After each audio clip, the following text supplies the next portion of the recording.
I just reach out to people when I'm thinking about them. I'd love to schedule a call with you or meet up for a coffee. If it's not them, they know somebody in their network. And I know sometimes those can be scary, like somebody I don't know, I've never met them directly, but I always view it as like if they're a friend of my friend, they're probably easygoing or a similar personality.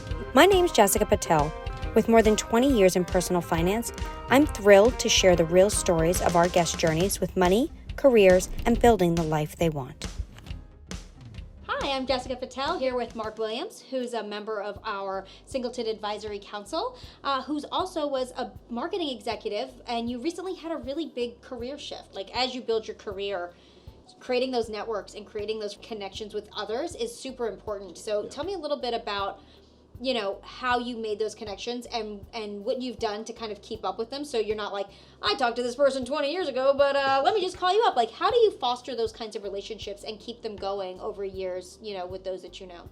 Yeah, I think the relationships are key, and that's what also gave me the confidence to be able to go out on my own.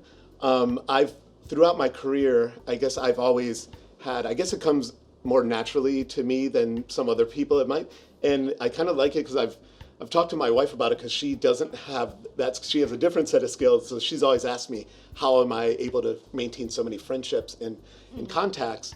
And I do think there's not an exact formula to it, but there's also the idea that it's not just always reaching out to somebody when you need something. Yeah. It's more one of the exercises I kind of do with myself is whenever I think of somebody, whether it be like a song reminds me of them, or I was on a social media and I saw somebody's name, and I get triggered, I send them a quick note. I just say, hey, I was thinking about you. How are you doing?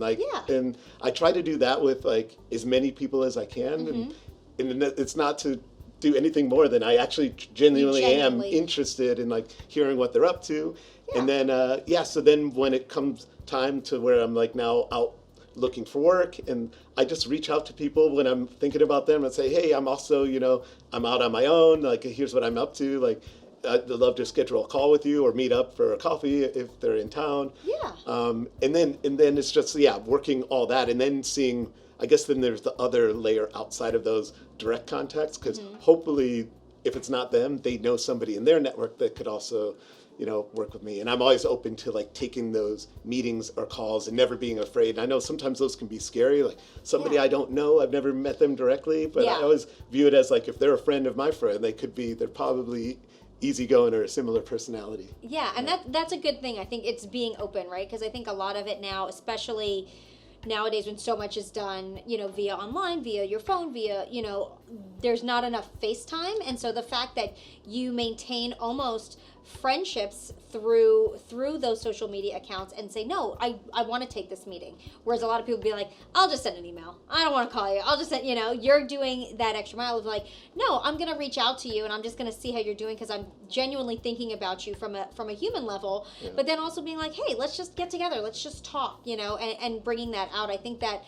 those kinds of things can also foster more success because it's very easy to ignore an email. It's very easy to ignore a phone call, but when you're meeting somebody and you're like, hey, let's go grab a cup of coffee. Let's go hang out for a few minutes and just get to know one another. It's a different kind of relationship that you can build through that and a deeper one that can facilitate, that network building as well as potential business. Yeah, and because of that point, like during the pandemic, that really blew up all those chances to meet in person, and that's kind of where it's my bread and butter, where I think the most like deals get done is in person. It's not over the email. It's not even, I don't even like the phone as much. I like to go see people face to face. We live in a very big Zoom community and meetings over the phone, and I think it's great to have that capability, but sometimes like to remember that they're really people, you have to be able to like, I'm going to sit with you like this way and we are going to talk, because there's just something that's different when you're around someone versus seeing them on that screen and just talking to them that way. And a lot of times when you have that screen, you're not seeing them for who they really are. And it almost forces that like, no, okay, this is you are this person and now I can talk to you. And it kind of gets away from that like flat facade that you often see. Okay, so now we have our social media question. What are 3 things that people should prep for before leaving their 9-to-5 job for entrepreneurship? All right, so I've got three things. They're not the most exciting or sexy things, but I think they're super important to being able to have the flexibility to be able to go out on your own and not have a paycheck coming from a standard 9 to 5 job. The first one would be health insurance. What happens if you go out on your own, you're not going to have that health insurance that's set up there. That safety so net, yeah. You're going to have to pay for it on your own, or hopefully if you have a spouse or somebody else that can keep you on theirs, Yeah. that's the other option. The reason I say that one's probably my number one is we know how our healthcare system is here. It only takes one thing that could like wipe out like all the money you've got saved up, or you won't even have enough to pay that bill and you'll be in debt for a really long time.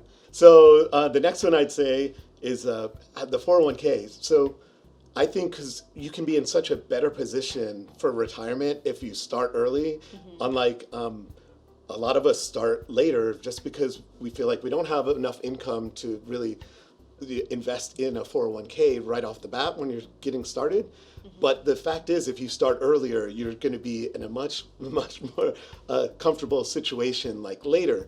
And so you won't want to take away from that by going out on your own if you want to start consulting and like really relying on that. So I think there are options to do outside of a company's 401k. I think the hardest thing and the thing that you have to be disciplined about is putting it in. So every time you're getting a payment from a client, a percentage of that has to either be going into your IRA or your own investments, and making sure that you hold true and be disciplined about it. Because that's an easy one to like get rid of off the bat when it's not coming out of your check already, like with a 401k with a company. Yeah, and I think that's so important because when you think about that, one, starting early, because that idea of compounding interest is so important, and so many people overlook that.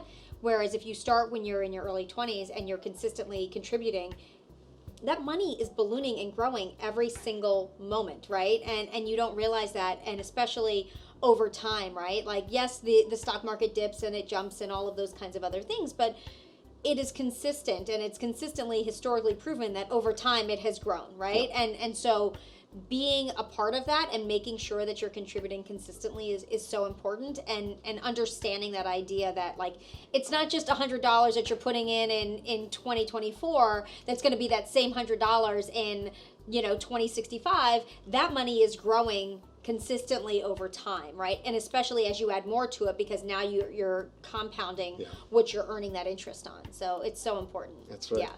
So my third would be saving up enough to have some flexibility. So I've talked to some of my colleagues and mentors have estimated to get started on consulting or freelance career, it can take, you should plan on at least 6 to 12 months before you even got like on your feet, which I've personally experienced too. I had a couple things in the first couple months, but then it's not a steady paycheck like like working for a company. So you have to have some nest egg or some set of money saved up to be able to get you through those months where you might not have the same salary as you had in the past.